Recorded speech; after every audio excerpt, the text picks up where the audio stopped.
for me, the one biggest surprise was really Akbayan coming on Oh the yeah, on top. party list. Best performance by Akbayan. And remember, Akbayan, I saw a couple of their billboards sa NLEX here and there, but they never had the resources dun sa Air War, dun sa mga command boat, none of that. And yet, grabe yung performance nila. They even beat Duterte Youth and a couple of other very established. Some of the surveys I saw put them at barely 1%.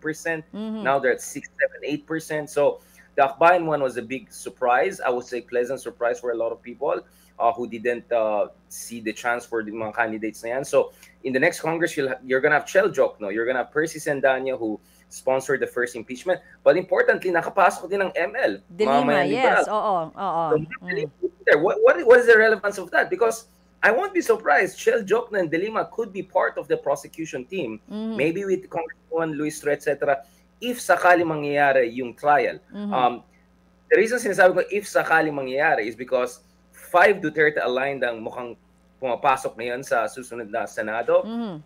And siguro up to 6, if not 8, dun sa mga kasalukuyan na incumbent senators, ay alam natin na siguro mag-iisip sila bago banggay ng mga Duterte, considering Bongo doing very well, considering overall popularity ng Duterte camp, the sympathy factor. So, who knows? Maybe even a trial will be very difficult at this point in time. So, much will depend anong gagawin nila. Risa, Kiko, yung mga ibang mga medyo elements na medyo anti-Duterte sa loob ng Senado.